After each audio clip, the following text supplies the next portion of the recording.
আসসালামু আলাইকুম প্রিয় শিক্ষার্থীবৃন্দ, তোমাদের সকলকে স্বাগতম জানাচ্ছি। এখন আমরা তোমাদের গণিত বইয়ের ৬৯ পৃষ্ঠার অঙ্কগুলো সমাধান করব। বন্ধুরা, তোমরা যারা আমার চ্যানেলটি সাবস্ক্রাইব করনি তারা সাবস্ক্রাইব করে আমার চ্যানেলের পাশে থেকো। আমার এই ভিডিওটি যদি তোমাদের ভালো লাগে তাহলে তোমার সহপাঠীদের সাথে শেয়ার করিও, যাতে তারাও এই বিষয়ে উপকৃত হতে পারে। চলো বন্ধুরা, আজকের অঙ্কগুলো সমাধান করি। দশমিক ভগ্নাংশে রূপান্তর। সাধারণ ভগ্নাংশকে কিভাবে দশমিক ভগ্নাংশে রূপান্তর করতে পারি? 10/3, 100/27, 1000/341কে দশমিক ভগ্নাংশে প্রকাশ করি। 10/3 এই সাধারণ ভগ্নাংশকে আমরা দশমিক ভগ্নাংশে প্রকাশ করব। এখানে 3 দেওয়া আছে লব, তাহলে আমরা 3 লিখি। এই শূন্যের জন্য 3-এর আগে দশমিক বসাবো, দশমিকের আগে একটি শূন্য বসিয়ে দিব, তাহলে দশমিক ভগ্নাংশটি হবে 0.3। এই দশমিক ভগ্নাংশটি আমরা এভাবে করে দেখাতে পারি। 10 দিয়ে 3কে ভাগ দিব। 3 হলো ছোট, 10 হলো বড়, তাই 3-এর মধ্যে 10 ভাগ যায় না। এখন দশমিক দিয়ে একটি শূন্য আনবো, তাহলে 30 হলো। 30-এর মধ্যে 10 ভাগ যায়, 3 10-এ 30। 30 থেকে 30 বিয়োগ দিলে 0।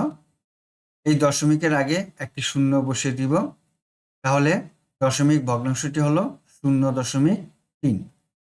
এখন 100/27 এই সাধারণ ভগ্নাংশকে দশমিক ভগ্নাংশে প্রকাশ করব। প্রথমে 27 লিখব।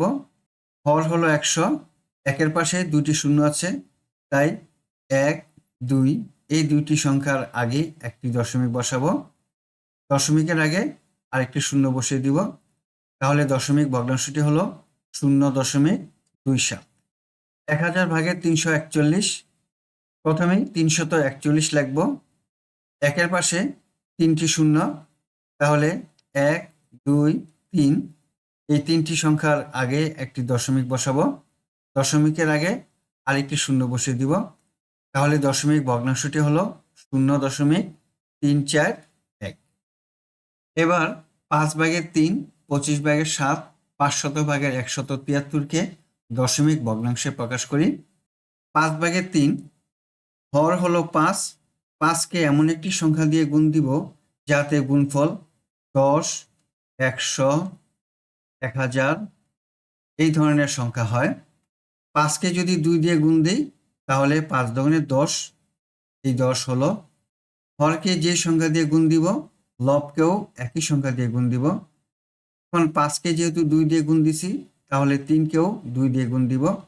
5 দুগুণে 10, 3 দুগুণে 6।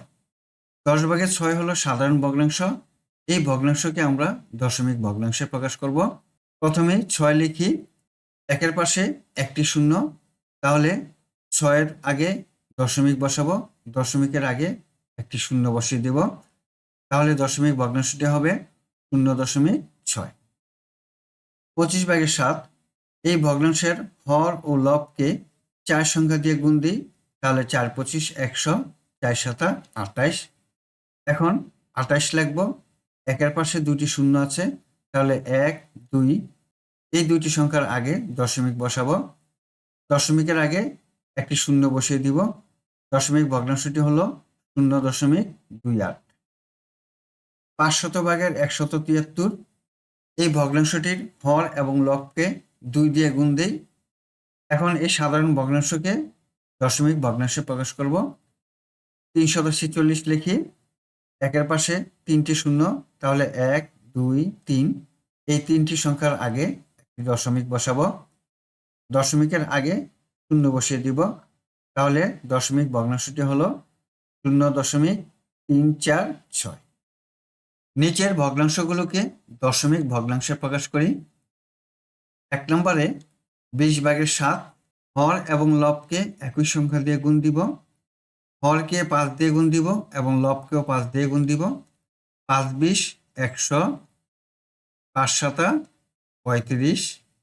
এখন 100/35 এটি হলো সাধারণ ভগ্নাংশ। এই সাধারণ ভগ্নাংশকে দশমিক ভগ্নাংশে প্রকাশ করব। তাহলে এই 35কে আমরা আগে লিখি, একের পাশে দুইটি শূন্য, তাহলে 1 2 এই দুইটি সংখ্যার আগে দশমিক বসাবো। দশমিকের আগে আরেকটি শূন্য বসিয়ে দিব। দশমিক ভগ্নাংশটি হলো 0.35। 2 নম্বরে 25-এর 11 লব এবং হরকে একই সংখ্যা দিয়ে গুণ দিব। তাহলে 4 দিয়ে গুণ দিই। 4 25 100, 4 11 44। 100/44 সাধারণ ভগ্নাংশ, একে দশমিক ভগ্নাংশে প্রকাশ করব। আমরা এখন 44 আগে লিখি। একের পাশে দুইটি শূন্য, তাহলে 1 2 এই দুইটি সংখ্যার আগে আমরা দশমিক দিব। দশমিকের আগে শূন্য বসিয়ে দিব। দশমিক ভগ্নাংশটি হলো 0.44।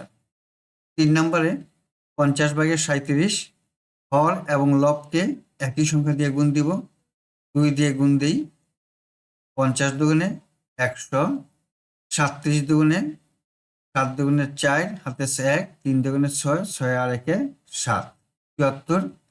100/74কে এখন দশমিক ভগ্নাংশে প্রকাশ করব। তাহলে আমরা 74 আগে লিখি। একের পাশে দুইটি শূন্য, তাহলে 1 2 এই দুইটি সংখ্যার আগে দশমিক বসে দিব। দশমিকের আগে একটি শূন্য বসাবো। দশমিক ভগ্নাংশটি হলো 0.74। 4 নম্বরে 4/1 হর হলো 4। 4কে এমন একটি সংখ্যা দিয়ে গুণ দিব যাতে গুণ দিলে 10 100 1000 এই ধরনের সংখ্যা হয়। 4কে 25 দিয়ে গুণ দিলে আমরা 100 পাই। তাহলে এখানে লিখি 100। লবকেও 25 দিয়ে গুণ দিতে হবে, যেহেতু একই সংখ্যা দিয়ে গুণ দিব। তাহলে 25কে 25। সাধারণ ভগ্নাংশটি হলো 100/25। এই ভগ্নাংশকে এখন আমরা দশমিক ভগ্নাংশে প্রকাশ করব।